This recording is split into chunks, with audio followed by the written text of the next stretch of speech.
Assalamualaikum warahmatullahi wabarakatuh ya, semangat pagi ya, selamat pagi semuanya. Seperti biasa di setiap hari Rabu pagi jam 9 sampai jam 10 bertemu kembali dengan saya Dr. Agus Susanto dalam acara cangkir kopi hangat ya di pagi hari.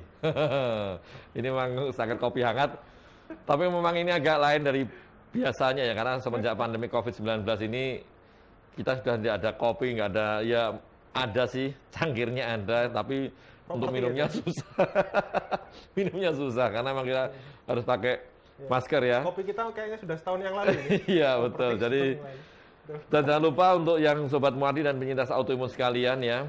Ini 5M tetap dijalankan ya untuk protokol kesehatan. Memakai masker dengan benar ya, lubang hidung tertutup ya, jangan sampai terbuka. Mencuci tangan dengan air sabun, dengan air mengalir. Menjaga jarak dengan teman ya, dan kemudian mengurangi mobilisasi ya. Jadi kalau nggak perlu, nggak emergensi sekali, jangan sampai pergi kemana-mana ya kalau nggak emergensi, motorisasi ya. Dan yang terakhir adalah menghindari kerumunan, karena ini sering kita dapatkan ya, mohon maaf ini sekali lagi, misalnya olahraga bareng-bareng, memang saat olahraga itu terpisah, begitu selesai olahraga terus kumpul bareng, maskernya dilepas, cerita bareng lah. Ini sebisa mungkin dihindari kerumunan ya, walaupun sekarang sudah ada salah satu untuk pencegahan dengan vaksinasi. Jadi jangan menganggap dengan vaksinasi sudah bisa kebal seperti Superman atau Batman, enggak ya. Jadi memang enggak bisa, tetap apapun protokol kesehatan dijaga. Sebelumnya saya sapa dulu nih dari Sobat Muardi nih, dari Facebook, YouTube maupun Instagramnya Rumah Sakit Dr. Muardi. Selamat pagi semuanya. Dan dari Alergi Imunologi Interi Solo nih, selamat pagi semuanya ya. Nanti 1 jam ke depan kita akan berbincang mengenai seperti biasa tentang autoimun. Setiap Rabu topiknya berbeda, dan topik hari ini sangat luar biasa. Ini ya, harus luar biasa karena kita akan menghadirkan narasumber yang juga sangat luar biasa ya. Beliau ini seorang yang ya nanti lihat aja. Yang jelas pinter, kalau masak sih enggak mungkin ya. Jadi pinter olahraga, bersepedaan ini. Nanti tanya aja sepedanya kemana aja. Apakah sepedanya itu dinaikkan di mobil terus jalan, enggak tahu. Moge juga diderek juga enggak tahu. Jadi hari ini kita akan membahas seperti yang di sini ya. Jadi bagaimana sih menangani kegagalan kehamilan pada penyintas autoimun ya. Di 1 jam ke depan silahkan bertanya, silahkan join, dan nanti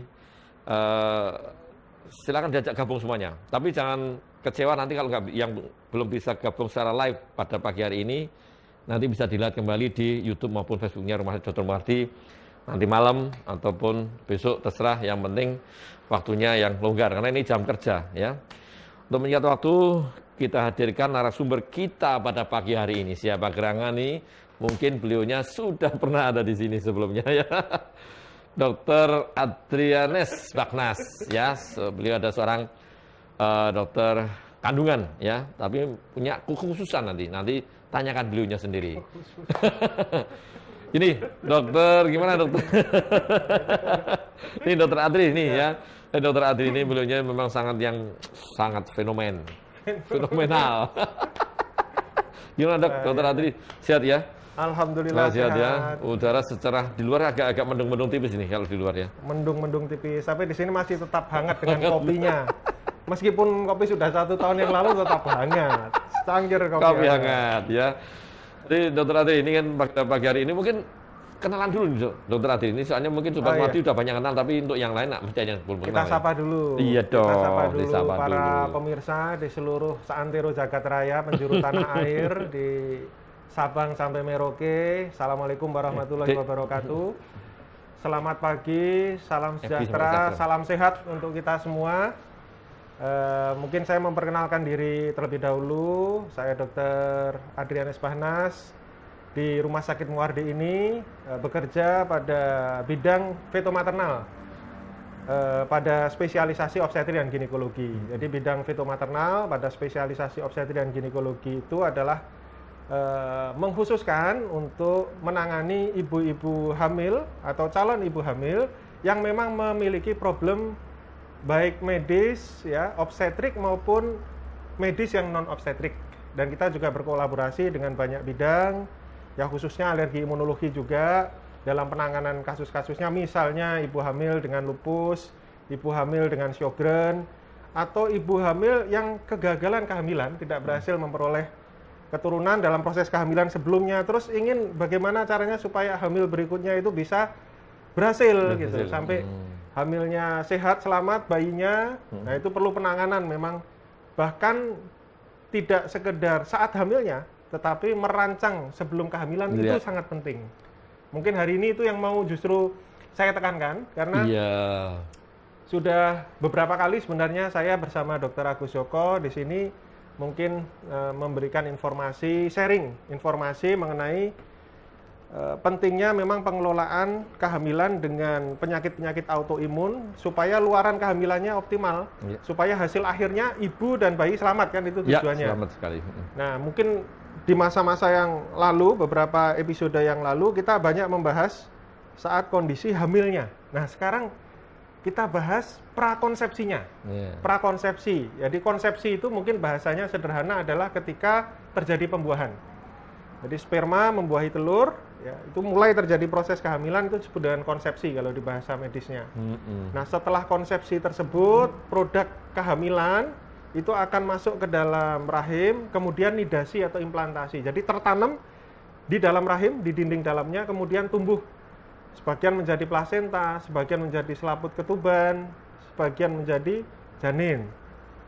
Nah, dalam proses awalnya itu, kalau kondisi milieu interna atau tanda kutip lingkungan tidak mendukung karena penyakit autoimunnya, sejak awal itu sudah terjadi proses yang akan mengakibatkan kegagalan kehamilan. Nah, itulah yang sebaiknya mungkin bisa dipahami, terutama para penyintas autoimun, baik yang sudah menikah ataupun yang merencanakan akan menikah. Kalau yang merencanakan memang supaya hamil, yang paling utama cari pasangan dulu. Iya, betul. Jadi harus punya pasangan dulu. Gitu. Iya, betul. Itu langkah pertama. Untuk merancang kehamilan yang baik harus punya pasangan dulu, menikah dulu. Ya. Tetapi yang sering terlupakan dan saya hadapi juga dalam praktek sehari-hari, itu baru ketika telat sebulan, 2 bulan, atau 3 bulan kontrol.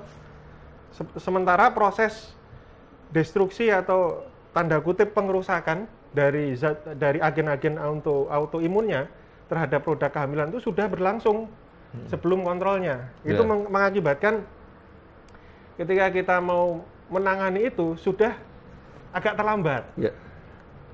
Jadi banyak yang sudah ada komplikasi atau sudah bahkan justru sudah embrionya tidak tumbuh, atau sering dikenal dengan blighted ovum atau BO kalau di masyarakat mungkin. Hamil tapi kok kosong, nggak ada bayinya, nggak ada janinnya. Jadi destruksinya sudah terjadi sebelum kontrol itu, gitu.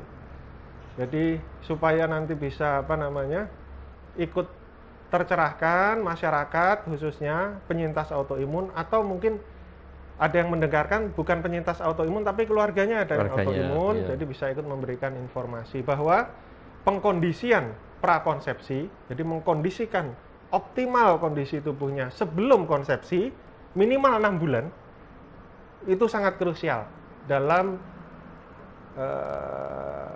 harapan atau dalam tujuan untuk memperoleh kehamilan yang baik pada penyintas autoimun. Iya.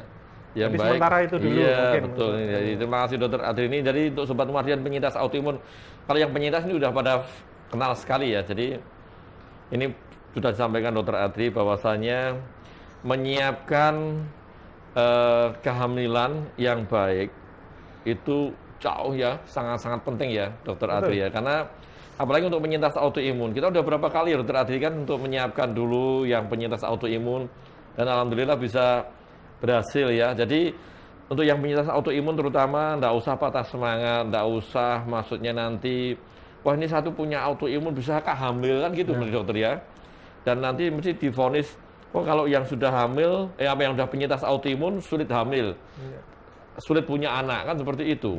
Ini mungkin Dokter Adri bisa nyampaikan dulu ini sebenarnya untuk yang penyintas autoimun tuh dengan yang orang normal itu ada bedanya enggak sih untuk yang menyiapkannya dan dalam hal kesuburannya gitu? Iya. Jadi untuk penyintas autoimun secara garis besar ya, kan penyakitnya macam-macam dan tingkat keparahannya juga berbeda-beda tentunya. Tetapi secara umum memang memiliki kemungkinan kegagalan kehamilan sekitar 3 kali, threefold ya, 3 kali lebih tinggi dibandingkan yang tidak menderita autoimun. Tetapi yang 3 kali lebih tinggi tersebut, kalau dilakukan pengkondisian prakonsepsi dengan baik, maka akan komparabel sebenarnya dengan wanita yang tidak menyintas autoimun. Jadi tidak berbeda, bermakna hasilnya, keluaran kehamilan baik ibu maupun bayi. Nah, tinggal menyesuaikan prakonsepsinya ini memang banyak hal yang mungkin nanti secara poin-poin sederhananya atau praktikalnya atau praktisnya itu kita sampaikan untuk menjadi perhatian. Pertama, misalnya selama 6 bulan sebelum konsepsi itu sangat disarankan tidak ada flare. Ya, flare itu adalah kambuh yang berat. Ya, mungkin bahasa sederhananya flare itu adalah kambuh penyakitnya dan berat. Entah itu manifestasi klinisnya atau apa namanya wujud keluhannya atau problemnya di ginjal misalnya nefritis lupus, problemnya di nafas ya, respirasi misalnya ada restricted lung dengan volume nafas yang rendah sehingga mengakibatkan pertukaran oksigen itu tidak optimal, itu akan mengakibatkan kekurangan oksigen atau hipoksia pada produk kehamilan di awal-awal masa konsepsi sampai dengan ini. Lagi di yang sering itu adalah hematologik dilihat juga, jadi kadar autoimunnya di dalam darah itu juga kalau bisa ditekan sampai dengan tidak terlalu tinggi, khususnya untuk anti-dsDNA dan lupus antikoagulan. Belum lagi kalau misalnya penyakit lupus tersebut ada kaitannya juga dengan problem penjendalan darah seperti antifosfolipid syndrome. Karena itu kakak beradik. Kakak beradik artinya sesuatu yang berbeda tetapi sering terjadi secara bersamaan. Itu pun harus kita kondisikan dari awal ya. Nah, bagaimana supaya tidak flare? Tentunya hal-hal yang mencetuskan flare tadi, kambuh berat tadi dihindari, plus pengobatan dulu. Pengobatan dengan siapa? Ya dengan Dr. Agus Joko, dengan ahli penyakit dalam yang memang mendalami bidang autoimun, itu yang sangat krusial, sangat penting.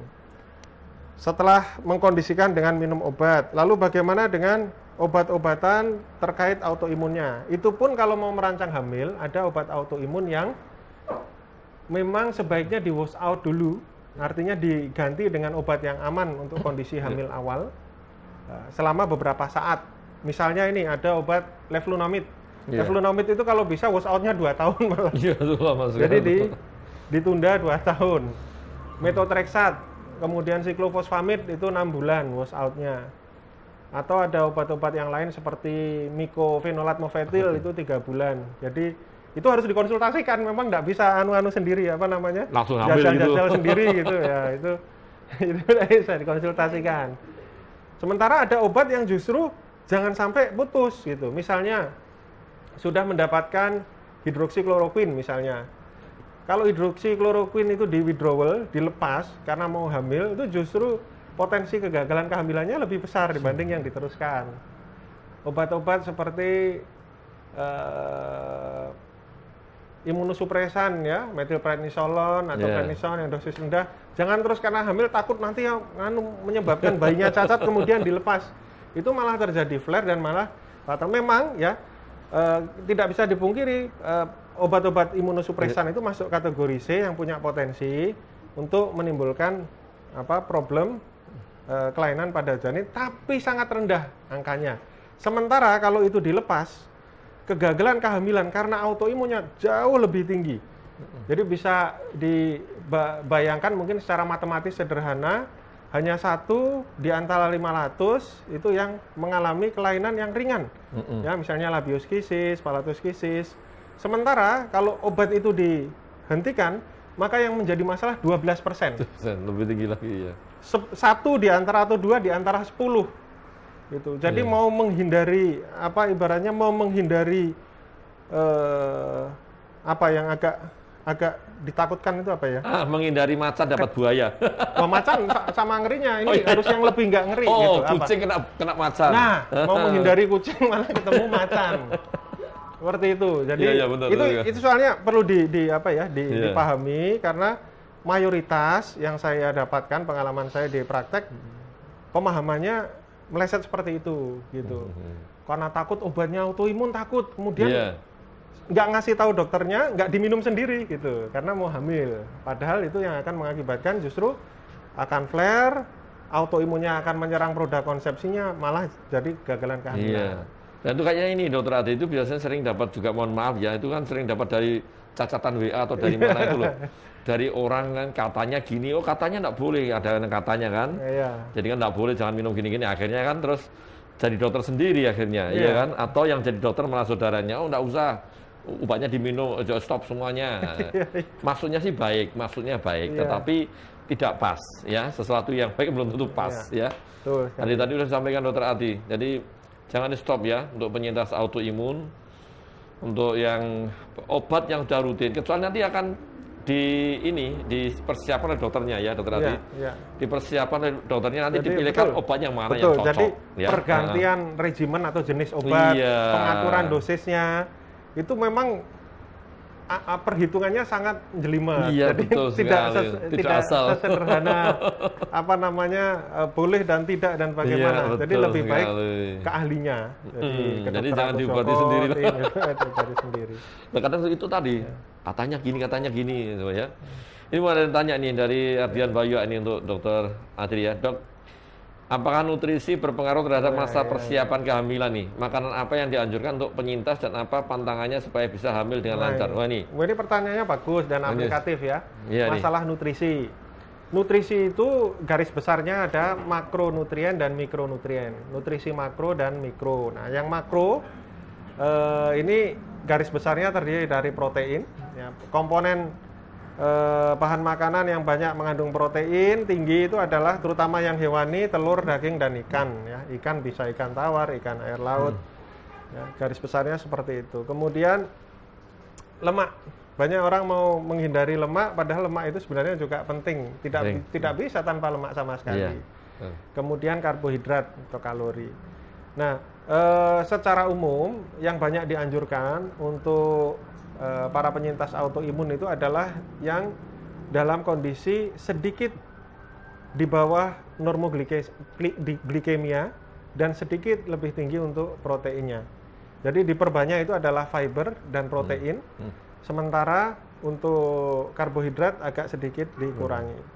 Jadi telur, daging, ikan, sayur, dan buah itu konsumsinya dinaikkan dari konsumsi harian, sementara konsumsi gula dan lain sebagainya dikurangi. Itu yang pertama. Poin yang kedua, mungkin setiap penyintas autoimun punya kekhasan tersendiri terhadap nutrisi. Maksudnya ada sensitasi terhadap nutrisi yang bisa mengakibatkan flare.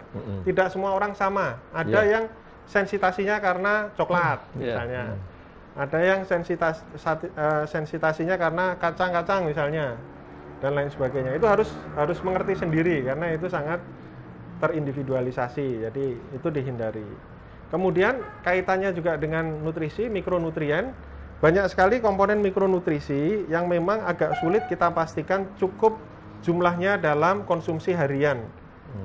Karena kita makan lebih banyak cenderung mengikuti selera, rasa daripada isi. Kita nggak, saya sendiri juga nggak pernah mikir waktu makan nasi padang, oh ini ada proteinnya berapa, enak penting makan langsung, ininya berapa, gitu nggak pernah ya.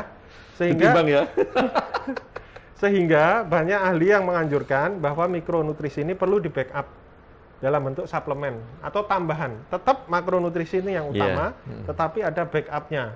Sekiranya kalau konsumsi hariannya kurang dari yang diperlukan. Misalnya ada yang sangat berguna vitamin D misalnya. Vitamin D ini sangat penting untuk immunomodifier atau mengkondisikan sistem imunologi pada kondisi yang balance. Ya, tidak dominan TH1-nya, ya. Tidak dominan sitokainnya dan lain sebagainya. Dia membuat balance dan juga reseptor-reseptornya untuk imunomodulasi ini banyak dipengaruhi oleh vitamin D. Sementara kita ketahui 85,4% penduduk Indonesia, Riskesdas tahun 2012 itu defisiensi vitamin D. Nah, sehingga bisa dipukul rata bahwa semua penduduk relatif memerlukan suplementasi vitamin D. Meskipun sebenarnya kita ada di negara tropis yang setiap harinya itu melimpah ruah sinar mataharinya, Tetapi pola kehidupan kita sekarang itu sudah mengakibatkan kita tidak terekspos matahari dalam jumlah yang cukup. Nah, seperti sekarang saatnya kita mandi matahari kan kita malah mandi lampu ini, ya kan? Kita kan mandi lampu karena kita kerjanya di kantor. Kita kerja di kantor. Kali kalau keluar kan harus pakai masker, pakai apa itu topi, pakai payung, ya kan? Atau masuk kendaraan, masuk mobil, langsung masuk gedung, ya toh kantor, pulang nanti masuk mobil lagi, pulang ke rumah. Pulang udah malam. Betul. Jadi tidak bisa kita terlalu mengandalkan sinar matahari yang melimpah ruah itu. Tapi ya tetap misalnya ada kesempatan akhir pekan berolahraga, ya. Jogging, cycling gitu ya. Jogging tahu nih ada yang jogging tapi ada yang menganjurkan minimal konsumsi harian untuk tercapainya kadar vitamin D yang cukup itu sekitar 30-an yang optimal 30 sampai 60 nanogram per desiliter itu minimal 2000 international unit per harinya ya. Itu minimal. Jadi kalau sudah ada defisiensi atau insufisiensi, mungkin kita perlu dosis intervensi yang lebih tinggi lagi dari itu. Itu. Meskipun sebenarnya banyak sih, misalnya dari telur, kuning telur, ya, dari ikan dan lain sebagainya itu mengandung vitamin D juga. Tetapi kurang bisa manfaatkan untuk proses pembentukannya oleh sinar matahari tentunya. Itu baru vitamin D, belum yang lain ya. Ada asam folat ya, asam folat ini kaitannya juga berbeda antara kalau pernah ada riwayat problem terkait asam folat misalnya melahirkan nggak ada bayinya tidak ada tempurung kepalanya misalnya ya anencefali itu dosisnya berbeda sehariannya. Ada zinc, ada vitamin C, vitamin E, vitamin B1, B6, B12. Ada selenium, koper, dan lain sebagainya, banyak sekali. Bahkan ini terkait dengan vitamin ini sendiri, itu sekarang berkembang yang namanya genomic mapping, kita semua individu bisa memeriksa gen kita. Sebenarnya gen itu sendiri terkait dengan bagaimana tubuh itu merespon metabolisme vitamin, baik resorpsinya, absorpsinya, kemudian dinamikanya di dalam tubuh, yang berbeda satu dengan yang lain, dan juga akibat dari vitamin tersebut pada sistem organ-organ yang bekerja di dalam tubuh. Sehingga satu individu berbeda dengan individu yang lain. Mungkin 5-10 tahun ke depan, kita mengkondisikan kadar suplementasi harian antara individu satu dan individu yang lain itu berbeda terkait dengan genomic mapping kita yang berbeda. Jadi pemetaan gen kita yang berbeda itu membutuhkan kadar dan regimen yang berbeda tiap hari. Itu yang disebut dengan individualized nutrition. Ya. Pak Menteri Kesehatan beberapa kali saya lihat pernah berbicara masalah itu juga ya. Apa yang disebut dengan individualized medicine atau bagaimana kita membuat pengobatan, seni pengobatan ini terindividualisasi. Iya, betul sekali. Memang setiap orang beda-beda sih ya. Satu orang batuk, satu nenek. Jadi makanya ada istilah tadi. Ada istilah itu. Di pemeriksaan sudah ada nih nutrigenomik ya. Jadi nutrigenomik itu nanti bisa dicek ya. Setiap individu beda-beda nanti. Terutama untuk penyintas nanti ya. Kenali diri sendiri seperti saya dulu pernah sampaikan yang Dokter Adi. Jadi saya sampaikan ke penyintas ini kenali diri sendiri. Jadi jangan ikut-ikutan. Mengenali temannya. Jangan ikut-ikutan. Temennya, oh ini saya dengan ini bagus. Belum tentu. Jadi setiap orang beda-beda ya. Jadi itu yang penting adalah kenali diri sendiri, dan kalau memang sampai genomik kita ada pemeriksaan nutrigenomik nanti bisa mengetahui kita itu sebenarnya apa sih yang perlu dimakan, yang cocok dan yang tidak ya.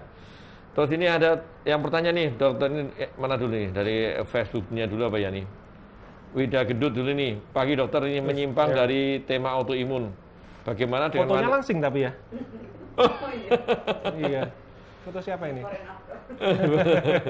Ini bagaimana dengan wanita yang tuba fallopiannya tidak paten kanan kiri? Gimana cara penanganannya agar bisa hamil? Oh ini keluar dari tidak apa-apa nih, Dokter Adri ini. Jadi tuba fallopiannya tidak paten kanan kiri. Ya. Agar bisa hamil gimana nih caranya? Ya, jadi sederhananya untuk pertemuan konsepsi tadi yang saya sampaikan, pembuahan sperma dan telur, itu hanya ada dua akses secara lazim di wanita, akses kiri dan kanan. Itu di tubanya, tuba fallopi kiri dan kanan. Itu bisa bayangkan sebagai jalan. Lah kalau dua-duanya perboden, sperma itu putar balik, ya toh. Nanti ada yang menghambat ya. Ya, tidak akan ketemu sama sang kekasih ini, ya, oositnya nggak akan ketemu, sehingga tidak akan pernah terjadi pembuahan, yang artinya tidak akan pernah terjadi kehamilan. Sehingga jalan yang bisa ditempuh itu adalah tempat pertemuan kedua pasang kekasih ini dipindahkan di luar, tidak lagi di jalan yang perboden tadi. Itu disebut dengan bayi tabung atau in vitro fertilization. Sperma diambil, sel telur diambil, ditemukan di dalam tabung, yang jelas bukan tabung LPG 3 kilo ya.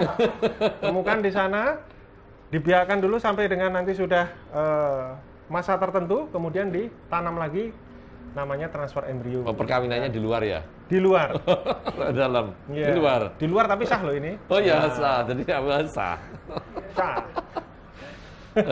Jadi ini Pak Widagrun tetap apapun ya, ada bisa caranya, konsultasi ada. ya? Bisa Dan konsultasi nanti? Di Muardi juga bisa ya. Oh ya, di Muardi. Klinik Sekar Muardi memang menangani problem-problem yang seperti ini.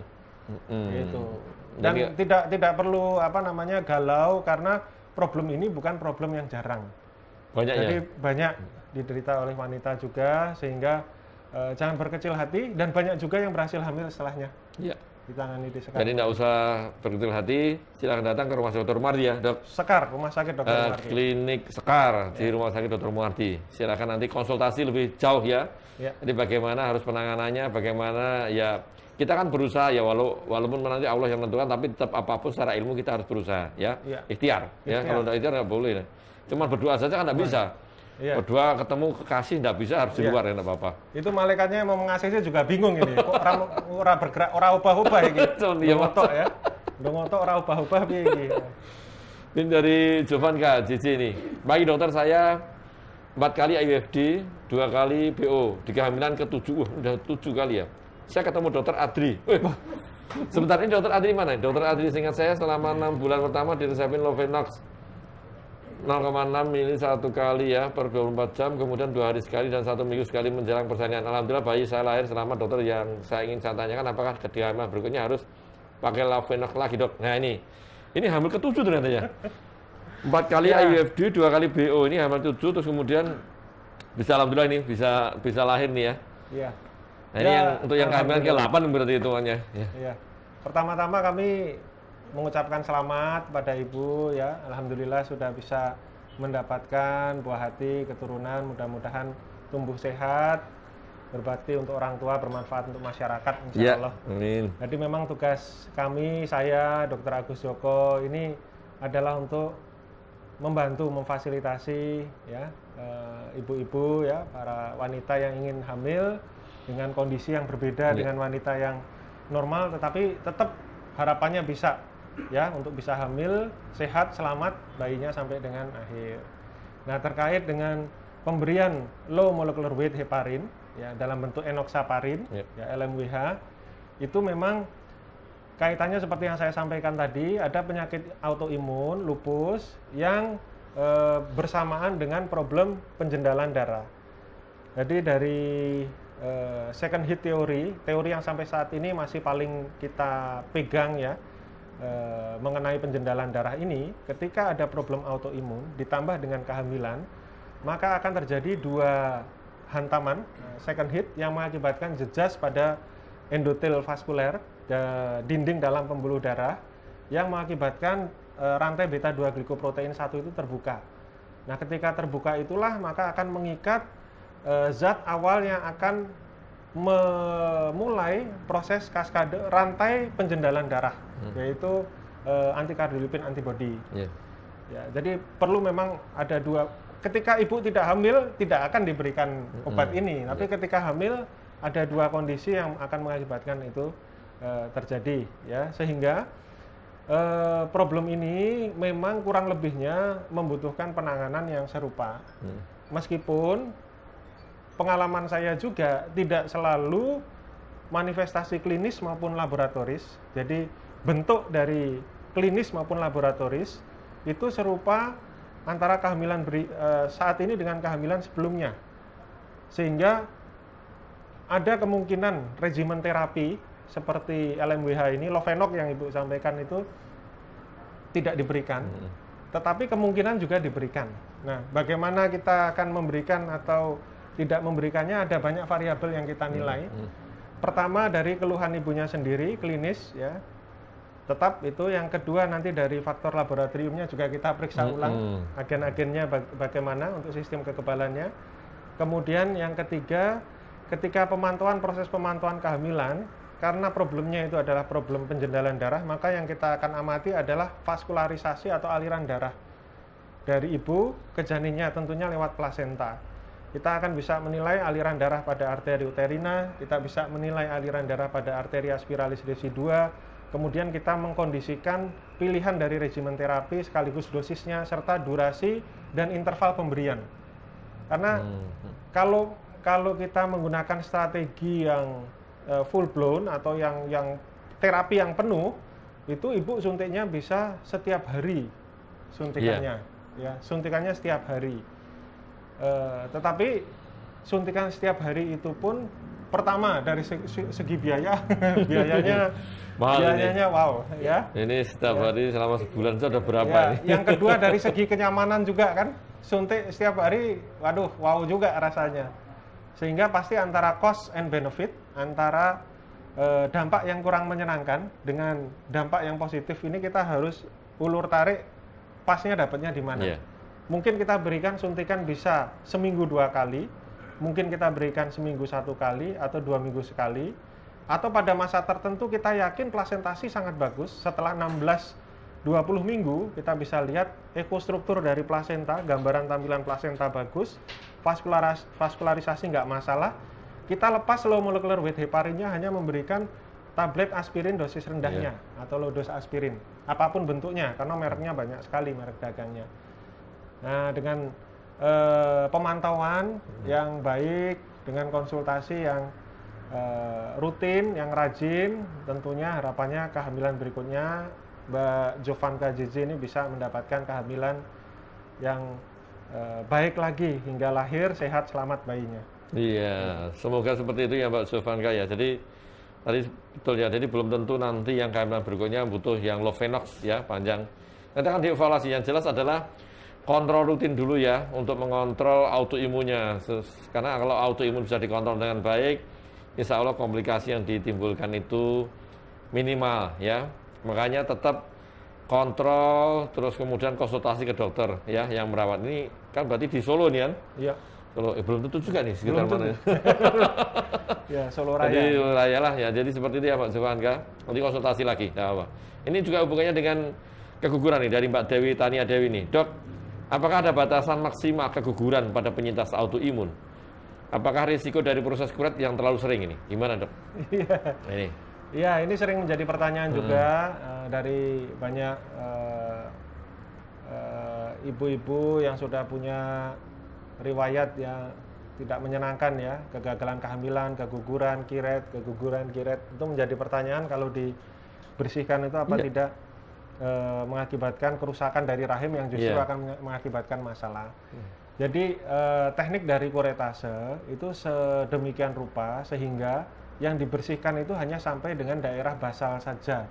Jadi tidak melewati stratum basalis, bahasa medisnya itu ada seperti pagar yang menjaga konstitusi setelah pagar itu untuk tumbuh kembali, epitelialisasi lagi, atau kalau dalam konteks kavum uteri ini di jaringan endometrium ya tumbuh endometriumnya lagi, yang artinya akan terjadi regenerasi sel di sana pasca kuretase, sehingga kuretase itu bukan kemudian secara apa ya, jadi tipis, awang-awang itu jadi tipis, iya, jadi tipis. Akan terjadi pertumbuhan lagi karena sampai di batas ya, sampai di batas yang memang selnya itu bisa menumbuhkan sel yang baru berikutnya dengan baik. Nah, salah satu mungkin supaya terus gimana sih kira-kira kalau dikiret itu nggak ada dampaknya itu adalah haid yang teratur. Artinya kalau di kuretase kemudian haid teratur dan sebagainya. Nah, itu berarti aman. Jadi di dalam rahimnya yang pasca kuretase itu nggak ada masalah. Kalau ada masalah, haidnya menjadi bermasalah pasca kuretase. Misalnya ada infeksi, kemudian lengket siniki yang namanya Asherman syndrome. Haidnya menjadi masalah. Ada keluar darah haid tidak pada saat menstruasi, atau justru pada saat menstruasi nyeri sekali tapi keluarnya cuma sedikit. Karena perlengketan. Tetapi kasus itu sangat jarang sekali. Sangat jarang sekali. Biasanya memang ada predisposisi atau penyebab awalnya bukan karena kuretasenya, tetapi karena di sana ada infeksi awal endometritis sebelum terjadinya kegugurannya itu yang mengakibatkan pasca kuret kemudian terjadi perlengketan. Tapi jarang sekali. Saya terakhir ketemu Sineki itu mungkin kalau nggak 3 tahunan yang lalu gitu. Lama ya. Jadi itu jarang sekali ya. Jarang sekali. Jadi dan itu pun ada solusinya. Itu nggak usah khawatir. Ada solusinya. Misalnya di Muardi ini kita punya histeroskopi. Histeroskopi itu alat yang bisa masuk ke daerah ruang rahim atau kafum uteri. Kemudian perlengketan itu kita lepaskan. Kemudian diberikan obat untuk regenerasi selnya lagi, nanti akan pulih lagi. Artinya bukan berarti kalaupun ada komplikasi kemudian terus gitu, kelar nggak ada penyelesaian, masih bisa. Jadi masih kemudian, bisa ya. Betul. Kemudian kaitannya dengan batas maksimal, nggak ada batas maksimal. Jadi tidak ada batas maksimal. Hanya saja kita punya patokan kalau sudah terjadi kegagalan kehamilan 2 kali atau lebih, itu kita sebut dengan, kalau dulu 3 kali atau lebih, kalau sekarang kita lebih agresif, kita sebut dengan kegagalan kehamilan berulang atau recurrent pregnancy loss atau abortus habitualis. Jadi mungkin kalau nanti dengar bahasa itu ya, itu kurang lebih sama maknanya ya. Sehingga yang ada itu adalah batasan definisi atau apa yang disebut dengan kegagalan kehamilan berulang itu kalau 2 kali atau lebih. Kalau maksimalnya berapa? Nggak ada maksimalnya, bisa 5 kali, bisa 7 kali. Jangan sampai maksimal. 8 kali. Minimal itu sudah harus ditangani dengan baik. Iya. Gitu. Jadi memang ini apalagi tadi Mbak Jovanda kan tadi berapa 4 kali kan ya? Iya, ditambah IUFG 4 kali plus juga. BO2, jadi udah 6 tadi ya, udah 6 kali. Jadi sebisa mungkin jangan sampai banyak ya untuk penyakit autoimun dan sobat Muardi sekalian ya. Jadi kalau udah hamil, pertama misalnya udah keguguran ya, berarti harus waspada. Kedua kali, keguguran lagi itu berarti sudah sign merah, lampu merah itu ya, berarti harus ada tindakan ya. Jadi tetap konsultasikan kalau dekat sekitar Solo Raya, datang ke Rumah Sakit Dr. Muardi ya. Oh, ada satu lagi Pak Dr. Agus Joko yang mungkin perlu saya sampaikan juga supaya tidak maksimal kegugurannya banyak ya. Jadi kalau sudah terjadi kegagalan kehamilan atau keguguran dan memang akibat dari suatu proses autoimun yang belum terkondisikan, sementara kontrasepsi dulu. Tapi kontrasepsinya tidak asal-asalan, tidak asal KB suntik, itu malah flare nanti. Ya, tidak asal ini, harus konsultasikan. Karena kalau nggak kedudul, nanti belum siap pengkondisiannya, keburu hamil Kesundul. lagi. Ya, kesundulan kalau orang Jawa ya, kesundulan ya. Jadi nanti akan dikondisikan. Ini perlu berapa lama untuk mengkondisikannya? Kalau misalnya perlu 6 bulan, ya 6 bulan itulah kontrasepsi. Tapi kontrasepsinya tentu akan dipilihkan yang sesuai dengan penyintas autoimun. Nah, selama 6 bulan ini apa yang dilakukan? Tadi sudah kita singgung tadi masalah pemberian obat-obatan yang disesuaikan sehingga bisa betul-betul menekan kekebalan tubuh yang berlebihan itu pada taraf yang memang sudah adekuat atau safe untuk bisa hamil. Kemudian ada obat-obatan yang kurang aman, nanti akan diganti dengan obat-obatan yang aman untuk proses kehamilan. Kemudian faktor nutrisi tadi dikondisikan. Ada satu lagi yang sering kelupaan, olahraga. Olahraga. Jadi olahraga itu menurut seluruh teori yang ada terkait dengan sistem kekebalan tubuh itu adalah salah satu imunomodifier yang baik juga, mengkondisikan sistem kekebalan tubuh dalam kondisi yang balance. Karena metabolisme sel itu dikondisikan dalam metabolisme yang sehat yang baik. Nah, olahraga yang bagaimana yang bisa dilakukan ya? Olahraga secara umum ya, sifatnya adalah ritmis, kemudian aerobik, kemudian low impact dan continue. Nah, ini kalau bahasa-bahasanya sulit dimengerti ya, kurang lebihnya begini. Ada ritme yang teratur, jadi tidak kejut-kejut. Iya. Nah, kalau Mas Reza sukanya sepak bola, itu tidak ritmis. Karena kadang-kadang lari, kadang-kadang berhenti, kadang-kadang pegang bola ya. Kadang-kadang pegang-pegang. Ya. Ritmis. Ya, misalnya ritmis itu apa? Misalnya sepeda, kan ritmis, ya toh? Kemudian jogging misalnya, ritmis. Kemudian renang misalnya. Yeah. Sekarang renang agak sulit. Yang paling mudah lihat YouTube ya, dalam kamar olahraga. Ikuti itu. Banyak sekali, cari aja yang instrukturnya menyenangkan untuk dilihat, gerakannya menarik untuk diikuti dan nyaman untuk diikuti. Ya. Sesuaikan usia juga. Betul. Loh. Terus aerobik kan artinya harus ada gerakan mengatur nafasnya. Kalau yang disebutkan tadi ada semua itu. Renang, mau bilang sepak bola lagi saya.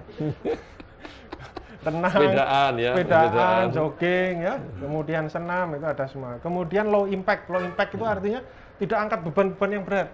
Bukan, kalau untuk penyintas autoimun bukan barbel, ini bukan. Jadi bukan untuk sip. Kemudian continue. Yang continue ini yang sulit.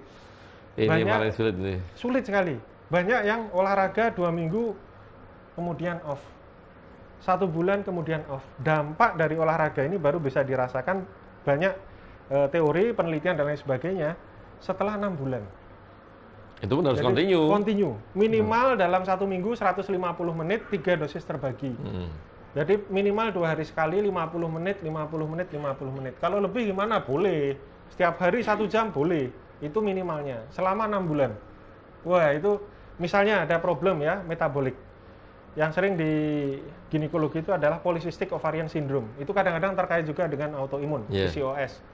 Ya, PCOS ini kondisi di mana folikel tidak mau besar pada ukuran yang normal, terus menetas, terus keluar oositnya, telurnya yang bisa dibuahi. Akibatnya karena dia nggak mau besar, nggak mau menetas, dinding dalam rahim juga tumbuhnya lambat, akhirnya menstruasinya mundur-mundur. Karena nggak ada yang menetas dan dibuahi, akhirnya nggak hamil-hamil. Dengan olahraga seperti tadi, bisa memperbaiki ya. Meta-analisisnya semua menyebutkan secara signifikan akan meningkatkan pregnancy rate ya 80%. Jadi 80% dibandingkan yang tidak olahraga. Artinya 80% kasus PCOS itu tanpa kasih obat, kasih ini, olahraga teratur seperti tadi, beres. Ini demikian juga penyintas autoimun. Dengan olahraga yang konsisten, dengan 4 syarat tadi, itu banyak sekali yang akhirnya regimen terapinya bisa dikurangi, jenisnya, wah kadang-kadang dapatnya ini kan banyak, kurang dia, akhirnya cuma single regimen, 1 regimen, itu pun dikurangi dosisnya, 16, 8, 4 saja cukup. Olahraga, jadi kata kuncinya olahraga. Olahraga dari stres juga nih. Iya, betul. Berbahagialah, terus ke mall. Jangan ke mall, jangan. Saya alhamdulillah senang, semua kru di sini senang olahraga, ya. Reza, olahraga semua. Olahraganya tahu tadi. Badannya kencang semua, ini badannya kencang semua. Ini untuk yang ini Maheswari nih, dari Ratih. Dok, bagaimana pola hidup dengan keto nih pada penyintas autoimun yang ingin program hamil pasca keguguran nih? Pola hidup dengan keto nih ya. Ini yang Maheswari nih. Kalau untuk hamil. Maksudnya ini diet keto ya. Mbak Mary langsung nyantol ya. Kayaknya diet keto nih. Sama ya, seperti yang saya sampaikan tadi ya. Pola diet yang memang secara umum ya sesuai itu adalah tinggi fiber ya, tinggi serat ya, sayur buah, kemudian tinggi protein, telur, daging, ikan, dan rendah kalori, rendah karbohidrat. Jadi prinsip dasar ini sebenarnya cocok dengan diet keto tadi, tetapi tetap ada hal-hal yang perlu mungkin dikonsultasikan ya dengan dokter ahlinya maupun dokter ahli gizi mungkin juga untuk penyakit autoimun ya, karena dalam beberapa saat atau beberapa kondisi tertentu diet keto yang terlalu keto itu juga justru menimbulkan flare juga pada penyintas autoimun. Jadi harus menemukan takaran yang pas. Ya, mungkin Dokter Agus Joko mungkin. Ya, jadi untuk ini ada. Iya, ini Mbak Maheswari ya, Ratih tadi. Jadi hati-hati dengan diet keto ya untuk penyintas autoimun sekalian. Tidak hanya penyintas autoimun, orang normal pun dengan diet keto yang tidak terlalu itu juga tidak bagus. Diet keto itu kan seperti kita ketahui banyak yang sekarang kan lagi ngetren ramai sekali ya. Jadi, tapi hati-hati ya. Tubuh itu punya keseimbangan ya, balancing keseimbangan, yang mana tetap kebutuhannya harus seimbang semuanya ya. Tidak boleh satu sisi yang dominan. Tadi Dokter Adi sudah nyampaikan di depan tadi. Menurunkan aja karbohidrat juga tidak terlalu banyak, tidak boleh signifikan sekali turun ya. Karena apapun tubuh kita ada yang perlu karbohidrat, ada yang perlu protein, ada yang perlu lemak. Semuanya butuh ya. lemak itu jangan terus dipantang. Otak itu hidup dari lemak. Karena jantung juga dari lemak. Karena kalori terkuat itu dari lemak. Kalau kita tidak ada lemak, jantung nggak kuat ngompa, otak sulit berpikir. Ya, jadi seperti itu. Jadi tidak hanya seperti itu ya. Keto juga. Keto itu hati-hati kalau kita tahu terlalu strict ya. Kita mengurangi asupan karbohidrat yang terlalu strict. Otomatis kita malah tubuh kita dipecah semuanya ya. Kita akan punya tabungan di badan ini ya, dipecah. Lah, pemecahan itu juga mengakibatkan masalah ya di tubuh. Pemecahan yang berlebihan tubuh itu juga mengakibatkan organ juga nggak berfungsi dengan baik. Jadi dilematis. Yang terbaik memang adalah seimbang. Sebenarnya nggak usah diet keto.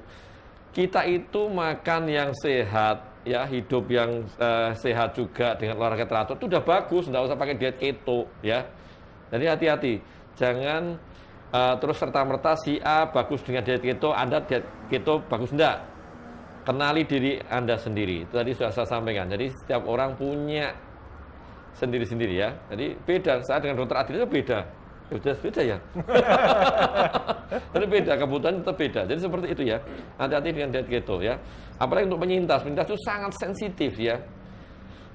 Penyintas itu sangat sensitif untuk yang organnya, semuanya organnya, dari sarafnya, ototnya, semua sangat sensitif. Lebih sensitif dibanding orang normal. Jadi hati-hati, ya. Gitu Mbak Mahes Pari tadi. Terus ini yang mana dulu ini? Banyak pertanyaan banyak sekali ya. Ini dari mana dulu? Ini banyak sekali nih. Ada dari Mbak Mary nggak? Nggak ada, Mbak Mary. Ini dari Bunga. Dari ini dulu, dari Vero. Mbak Mary nggak mau tanya? Oh ini. Vero Wikamina ini aja dok. Dok ini lagi viral di sosmed tentang rumput Fatimah nih yang bisa menyebabkan keguguran. Bisa dijelaskan kenapa dok? Dulu kan rumput Fatimah untuk ini malah. Sekarang jadi keguguran ya. Saya baru tahu nih. Apa ya? Waduh. Ya, kalau ya. setahu saya malah dulu rumput Fatimah dulu setahu saya kan malah untuk bagus untuk di kehamilan ya. Ini kok malah keguguran nih. Saya nggak tahu nih. Gimana dok? Mungkin. Duh, ini sayangnya saya tuh memang belum pernah baca ini. Bukan penggiat medsos ya. Oh ya di ini jadi di sosmed banyak ya. Yang sepengetahuan saya memang rumput Fatimah itu punya komponen setara dengan oksitosin. Oksitosin itu adalah zat yang bisa merangsang rahim untuk berkontraksi, otot-otot rahim untuk berkontraksi, atau sifatnya namanya uterotonika kalau bahasa medisnya. Jadi itu merangsang tonus dari rumput ya wujudnya. Ya, rumput Fatimah itu rumput, ya rumput ya. Iya, diseduh itu. Jadi airnya diminum.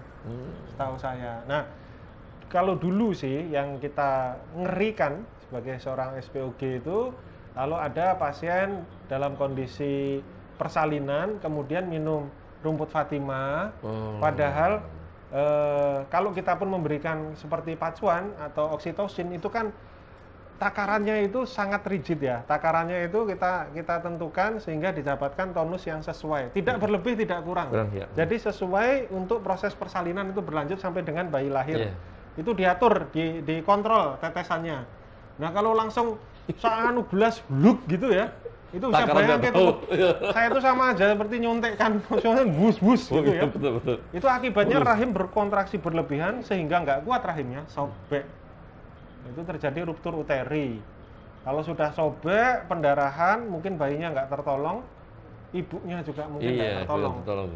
Jadi itu yang kita khawatirkan sekali dengan rumput Fatimah. Kalau kaitannya dengan keguguran ini ya, saya rasa kalau sering dikonsumsi mungkin ya, nggak tahu juga. Saya rasa ini memang lebih baik sih wanita hamil konsumsinya rumput laut ya, itu lebih bergizi daripada rumput Fatimah ya. Iya ya, juga. Kan? Iya. Kenapa harus mengkonsumsi rumput Fatimah? Iya, rumput laut itu enak-enak itu. Anak saya aja seneng itu deh. Apalagi dibuat itu apa untuk bungkus apa itu ya? Betul. Kenapa rumput Fatimah? Fatimah ya, itu dari itu ya. Nanti saya ini. Coba saya udah apa ini banyak sekali. Saya coba update nanti di medsos ini apa yang sedang viral ini ya. Ini apa nih? Mau yang mana dulu nih? Aduh, ini banyak nih. Yang bunga. Dibeli aja dulu, ini banyak soalnya. Ini serangan dari kiri dan kanan ini. Bunganya stand umpan lambung ini. Ini pagi ini BO tentang BO ya, tentang Windy ini tentang 3 bulan hamil ini Yang mana ini? Yang terserah nih yang mau dibaca dulu yang mana? Ada dompet dan oh ini yang dari ini dari dus belanja dulu aja. Ini dok, sebelum hamil seorang ibu kena anemia zat besi. Apakah bisa hamil atau anemianya di zat dulu lah ini? Yes. Wah, ini namanya dus belanja. Wah.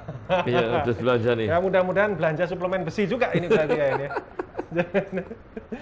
Jadi memang gini, pertama tentang anemia dulu ya. Anemia ini kadang-kadang dianggap sepele, remeh-temeh sehingga nggak ditangani dengan serius ya. Padahal di Indonesia ini selain anemia defisiensi besi yang sudah disinggung tadi dari penanya, itu juga ada anemia karena hemoglobinopati. Itu sifatnya sangat bertolak belakang pengobatannya. Ya. Indonesia ini masuk sabuk talasemia atau thalassemia belt, di mana secara epidemiologi, secara jumlah penduduk yang menderita hemoglobinopati seperti thalassemia, kemudian anemia bulan sabit ya, sickle cell anemia, itu lebih tinggi dibandingkan populasi di negara-negara yang lain ya. Jadi yang masuk thalassemia belt, sehingga ini juga harus dikonfirmasikan dulu sebelum memberikan tablet suplementasi besi sebenarnya. Cara yang paling sederhana, tapi mohon maaf ini saya kalau bicaranya nanti agak teknis sedikit ya, nyinggung-nyinggung, kalau agak nggak mudengi ya mohon dimaafkan saja. Itu darah itu harus diperiksa tidak hanya sekedar hemoglobin dan sel darah merahnya. Harus diperiksa komponen yang lain, ada namanya MCV, MCH, MCHC untuk tahu jenisnya anemianya kecil-kecil apa normal-normal ya. Mikrositik hipokromik atau normositik normokromik.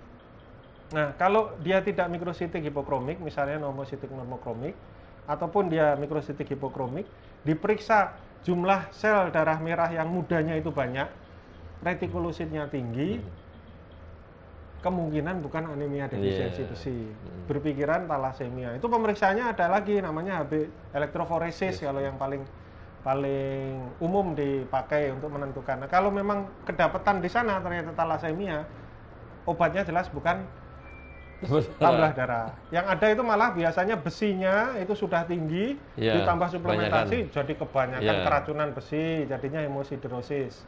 Nah, kaitannya sekarang dengan anemia defisiensi besi. Meskipun masih banyak ya anemia penyebab yang lain. Ada anemia aplastika namanya, itu yang bermasalah di sumsum tulangnya yang nggak bisa membentuk sel darah merah. Ada anemia perniciosa karena kelainan absorpsi yang ada di saluran cerna. Ada anemia karena ankylostomiasis, cacingan itu juga bisa mengakibatkan anemia, sehingga harus periksa. Jadi anemia itu nggak bisa wis anemia HB ini rendah langsung bul wesi seng gitu, nggak bisa ya, itu harus dipastikan dulu. Nah, kalau sudah ketemu memang anemia defisiensi besi, yang utama biasanya diperiksa serum ferritinnya. Kalau bisa diperiksa TIBC juga. Ada yang menganjurkan diperiksa transferrin saturation atau T-set-nya itu diperiksa, kemudian baru disuplementasi. Nah, suplementasi itu kalau tablet tambah darah diberikan rutin teratur, misalnya ferrous fumarat ya, atau ferrous sulfat yang paling lebih sering lagi, akan naik kira-kira 2 gram per desiliter dalam waktu 8 minggu ya, atau 2 bulan sampai dengan 12 minggu atau 3 bulan. Nah, kalau saya pengen banget nih cepat segera naikkan, ada namanya preparat besi intravena yang diberikannya melalui infus. Ya, ada kurang lebihnya, ada plus minusnya. Tentunya artinya harus ke rumah sakit kan? Agak kurang praktis, tapi bisa menaikkan 2 gram per desiliter dalam waktu sekitar 2 minggu sampai 3 minggu saja, dibandingkan harus transfusi ya. Kalau anemia defisiensi besi ini jawabannya untuk masa sekarang di era modern ini bukan transfusi jawabannya. Karena transfusi darah itu punya risiko yang macam-macam sebenarnya. Kalau kita omongkan di sini nanti jadi horor ya kesannya ya. Tetapi artinya risiko itu tidak perlu ditempuh seandainya ada pengobatan lain yang sama efektifnya, tetapi dengan risiko yang lebih rendah. Adi, nah kaitannya dengan Mbak dus belanja tadi. Iya, dus belanja tadi. Ada. Nah, yang paling mudah sekarang diperiksa dulu HB-nya berapa, ya, serum ferritinnya itu berapa. Kalau misalnya nggak yakin ya konsultasilah ke dokter ya. Serum ferritinnya rendah, HB-nya rendah, mau cara yang sederhana ya minum tablet tambah darah setiap hari. Itu juga nggak bisa loh minumnya langsung oh, wah saya mau cepat minum langsung 5. Oh, mendem. Tidak akan bisa. Yang ada cuma muntah-muntah, Iya, konstipasi, betul sekali. tapi besinya naiknya juga cuma rendah. Kenapa? Iya. Karena besi ini unik sekali, masuk ke dalam sirkulasi itu lewat metabolisme di hati, itu ada namanya hepsidin, dia masuknya lewat ferroportin. Hepsidin ini kalau kelebihan, dia tidak mau, dia punya Iya. kuota. Iya, seberbanyak sama. Sebanyak apapun dia masukkan, dia paling masuk ngomong 10, jatahnya 10 ya, 10 aja yang masuk. Meskipun masukin 1000, yang 990 tidak akan dimasukkan. Yang ada cuman kembung, rasa besi, mual muntah dan konstipasi. Sehingga ada juga yang menganjurkan kalau tidak tergesa-gesa sekali minum tablet besi itu intermittent, seminggu 3 kali, 2 hari sekali, 2 hari sekali. Itu malah lebih efektif ya, terutama pada individu yang agak sensitif saluran cernanya, yang mungkin mudah konstipasi, yang mudah kembung dan lain sebagainya. Itu dosis yang lebih baik diberikannya secara intermittent. Ada selangnya, hari ini minum, besok enggak, lusa minum lagi, besoknya lagi enggak, seperti itu. Nah, tadi kan udah tahu ya targetnya ya, artinya kalau pakai cara minum itu kira-kira 2 bulan atau 3 bulan tuh baru terkoreksi. Jadi 2 bulan, 3 bulan itulah baru mau program kehamilan, monggo dengan kondisi yang sudah optimal. Iya, betul. Jadi tetap apapun anemia harus ditangani dengan baik nih ya. Satu ya hal yang nanti yang dirasakan adalah saat kalau dia anemia tidak ditangani adalah selama kehamilan jadi lemes lah, jadi tidak baik, pertumbuhan juga nggak baik, organ juga tidak bagus untuk si anak dan si ibu juga ya dokter. Krusial, karena terus kedua kali nanti semua sel itu butuh oksigen. Iya, oksigen yang bawa itu hanya hemoglobin dan darah merah. Nah, terus nanti untuk persalinan tetap ibu juga sulit untuk ngeden kali ya, sulit sekali tuh, kekuatan otot juga nggak bisa, jadi memang nggak bagus. Jadi apapun ya kontrol itu yang penting ya. Nanti konsultasi ke dokter yang merawat dan harapannya adalah ibu dan anak sehat semuanya. Ya. Ini dari mana dulu? Dari Palangkaraya nih. Dan dari Samarinda tadi udah selamat pagi juga Samarinda dan Kalimantan Barat juga. Ini dari Palangkaranya. Tadi Samarinda juga sudah ada nih si. Kok nggak ada gambar sarungnya nih? Jadi ini Samarinda hadir nih ya udah salah bila ya. Oke. Dari Brunei hadir ya, selamat pagi dari semua. Brunei. Ya biasanya kalau ini biasanya nanti dari ini mana yang dari Hong Kong, Taiwan juga dari New Malaysia Zealand, juga kan? Australia. Dari ini terus yang dari Palangkaraya tadi ya. Salam dari Palangkaraya dok. Ini saya 4 kali keguguran. Sekarang lagi hamil dengan autoimun lupus antikoagulan. Oh LA. Ya usia kehamilan 10 minggu. Yoksak fetal plate bagus tapi belum ada beat jantung. Apakah kondisi ini BO? Nah. Wah, ini udah yang ke-5 kali kan, hampir ke-5 kali nih berarti kan? Ya, pertama Mbak Tia Wiyatno, kami berikan dukungan moral ya, jangan berkecil hati. Iya, betul. Ini tetap ada kesempatan, ya semoga kita doakan nanti bisa memperoleh keturunan dengan penanganan yang tepat tentunya. Per definisi sebenarnya blighted ovum itu adalah definisi yang, mohon maaf nih saya sampaikan, salah kaprah. Salah kaprah artinya gini, karena yang distigmatisasi blighted itu ovumnya, ya kan, blighted ovum. Yang ada itu sebenarnya adalah kehamilan tanpa embrio atau embryonic pregnancy. Ya, tetapi karena memang itu sudah menjadi suatu kelaziman kebiasaan bahasa ya, kita masih menganut terminologi inilah. Jadi artinya BO itu sama dengannya adalah kehamilan tanpa embrio. Nah, sehingga kalau di sini sudah ada tulisannya fetal plate-nya bagus, ya tumbuh tuh embrionya. Iya. Cuman masih ada tanda tanya. Apakah embrio yang tumbuh itu betul-betul tumbuh? Memang salah satu parameternya adalah melihat heart viability-nya atau heart motion-nya, gerakan dari jantung, pulsasinya. Kalau sudah panjangnya itu 0,5 senti atau lebih, kemudian belum kelihatan pulsasinya, memang chance-nya untuk kegagalan kehamilannya lebih besar. Jadi misalnya di fetal plate atau fetal pole ya bahasanya, itu sudah misalnya 1,2 cm, belum ada pulsasinya, itu kemungkinan kegugurannya besar atau tidak berhasil. Sehingga ya ini memang perlu nanti yang menjelaskan dokter yang menangani, dokter kandungan yang menangani. Saya sendiri tidak bisa secara apa namanya presisi ya menjawabnya karena tidak melakukan pemeriksaan sendiri, jadi nggak tahu pasti problemnya di mana gitu. Nah kalau memang sudah ada embrionya kemudian tidak ada pulsasinya, itu disebut dengan embryonic death atau embryonic demise atau death conceptus kalau bahasa dulunya. Jadi agak berbeda. Kenapa kita beda-bedakan sih istilahnya? Kenapa unembryonic pregnancy, kenapa embryonic demise, ada fetal death dan lain sebagainya? Itu juga termasuk dalam kategorisasi untuk merunut etiopatologinya, penyebabnya. Karena kalau kita bicara embryonic pregnancy atau blighted ovum, itu punya porsi besar fragmentasi DNA sperma yang mengakibatkan kegagalan transfer kromosomal atau genetik pada saat konsepsi, mengakibatkan tidak tumbuh embrionya. Jadi punya andil besar juga itu sperma. Tetapi kalau yang problemnya itu ada di kondisi embrional, sudah tumbuh embrionya kemudian demise, maka porsi itu agak sedikit lebih rendah. Lebih banyak porsi penyebab kegagalan kehamilannya adalah dari milieu internal yang ada di lingkungan yang ada di rahimnya itu sendiri, termasuk autoimunnya. Apalagi kalau tiba-tiba sudah sampai janinnya umur 5 bulan, misalnya 4 bulan. Kita tahu betul di pemeriksaan di 3 bulan, 4 bulan, tidak ada kelainan struktur sama sekali. Sehingga penyebab karena kelainan kromosomal, itu bisa kita singkirkan terlebih dahulu. Karena kita udah periksa USG, oh bagus. Jadi tidak ada kelainan ke arah misalnya trisomi 13, trisomi 18, trisomi 21. Karena tidak selalu penyebab kegagalan kehamilan pada penyintas autoimun itu karena destruksi karena autoimunnya, bisa jadi karena kelainan kromosomal juga dari produk kehamilannya, dari bakal bayinya. Itu kita singkirkan di trimester 1. Oh, tidak karena itu ya. Kemudian ada nggak problem metabolik? Kan kita lihat dari tracingnya baik klinis maupun laboratoriknya, ada nggak DM, ada hipertensi dan lain sebagainya ya. Ini juga kita, itu nggak ada. Kemudian tiba-tiba bulan keempat kelima tahu-tahu denyut jantungnya berhenti begitu saja. Ini sangat kental sekali kemungkinan penyebabnya oleh sumbatan mikrotrombi yang ada di plasenta akibat dari mungkin bahasa sederhananya tadi penyakit penjendalan darah tadi, antifosfolipid syndrome. Jadi kita hampir sangat yakin di sana.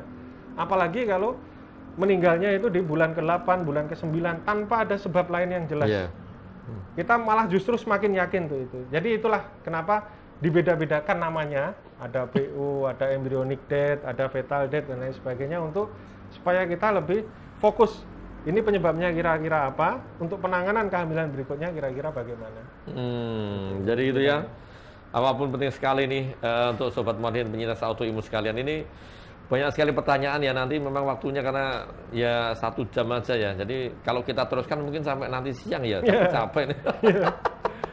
Terima kasih. Jadi untuk sobat modern penyintas autoimun sekalian ya, ini ada mungkin satu lagi nih pertanyaan yang mau Mbak Mary ini ya? Ya mana? Oh Susan Titris. Oh Susan Titris ya. Assalamualaikum ya, waalaikumsalam dokter, hamil pertama BO. Teman joggingnya Mbak Mary bukan? Oh iya. Hamil pertama BO, kedua abortus. Alhamdulillah ini hamil ketiga 5 minggu. Awal promil dulu dikasih aspilat 1 tablet per hari. Apakah selama hamil aspilat dilanjut ini matursun ya? Ya. Baik, kalau kaitannya memang untuk mencegah terbentuknya mikrotrombi seperti yang kita sampaikan tadi, arahnya ke arah antifosfolipid syndrome, aspirin dosis rendah ini dilanjutkan sampai umur kehamilan 36 minggu. Jadi sampai menjelang usia aterem. Ada bahkan juga yang menganjurkan sampai beberapa saat menjelang persalinan. Kalau dilakukan tindakan operatif, misalnya untuk pengakhiran kehamilan karena suatu sebab, misalnya kelainan letak ya, sungsang atau lintang dan lain sebagainya lah, itu aspirin setidaknya di stop 3 hari sebelum dilakukan tindakan. Meskipun pengalaman saya, kekhawatiran aspirin diteruskan itu mengakibatkan perdarahan saat proses persalinan itu tidak pernah saya dapatkan. Dan kaitannya dengan massa jendal darah yang sangat terganggu sehingga INR bahasa di laboratoriumnya itu meningkat, itu juga nggak pernah saya dapatkan. Ada beberapa kasus yang karena saya memberikan terapinya full blown seperti yang saya sampaikan tadi, LMWH setiap hari, kemudian aspirin dosis rendah, sesaat sebelum pengakhiran kehamilan saya periksa INR-nya dan itu pun tidak pernah lewat dari batas yang sangat berisiko untuk menimbulkan perdarahan. Artinya kesimpulannya adalah pemberian aspirin dosis rendah, pemberian low molecular weight heparin efek samping atau kekhawatiran untuk terjadinya perdarahan atau akibat-akibat lain itu sangat kecil sekali dan bisa disingkirkan. Aman gitu untuk digunakan, aman untuk digunakan. Aman ya, jadi silahkan diteruskan karena memang udah rutin, jadi apapun tetap diteruskan dulu aja sambil nanti kan tetap dievaluasi ya. Nanti dokter akan ini memutuskan ini perlu ditambahkan atau memang harus dilanjutkan atau ditambah ya. Betul. Jadi gitu ya Mbak Susanti Tris tadi ya. Namanya sulit nih temannya Mbak iya. Mary. Ini sama juga sama. Patung Buddha kayaknya. Ini mana yang lagi nih? Teman sepak bolanya Mas Reza ada? Sama Reza Amil. Ini jadi kalau nggak pegang tangan. Ini TWO saya 4 kali guguran dok, keterbatasan basket dan sekarang COVID nih, sedih banget nggak bisa konsul program keluar kota. Jadi memang agak sulit juga nih ya, karena memang ini era pandemi COVID ini ya bukannya ya ini akhirnya mempengaruhi semuanya nih ya. Jadi untuk mobilisasi, untuk pelayanan segala macam juga ya sedikit banyak ini ini ya karena efek ya terimbas dari COVID ini. Mudah-mudahan tahun depan ya insya Allah dengan program vaksinasi yang udah luar biasa pemerintah ini betul-betul menggenjot untuk cepat bisa terselesaikan. Rencananya Mei tahun depan, tapi kalau bisa di akhir tahun ini sudah selesai itu ya lebih baik. Semoga secepatnya dan semoga pandemi segera berakhir dan kita bisa beraktivitas normal kembali ya. Dan karena memang waktunya ya, ini untuk yang silakan bergabung ya, untuk yang Sobat Muardi, untuk yang penyintas autoimun sudah tahu ya, Sobat Muardi yang nomornya Mbak Mary. sebagai komunitas autoimun ya, ini khusus yang autoimun saja yang boleh ikut. Jadi silakan dicatat ya, di nomor WhatsApp-nya adalah 0852 8206 2239 ya. Saya ulangi, ini khusus untuk yang penyintas autoimun saja. Di 0852 8206 2239. Dan hasil rekaman live streaming pada pagi hari ini bisa dilihat kembali ya di Facebook maupun YouTube-nya Rumah Sakit Dr. Muardi, karena ini kan jam kerja ini ya. Jadi apapun bisa dilihat kembali, nggak usah kecewa nih ya. Bisa. Lihat Dokter 2 kali, 3 kali bisa. Boleh ya. Kalau yang 10 kali nanti bisa menghubungi Mbak Mary, nanti mungkin ada gift yang menarik. Dan gimana Dokter Adi kalau sudah dilihat diapain itu? Jangan lupa diapain kalau sudah dilihat ini. Kalau sudah dilihat terus diapain?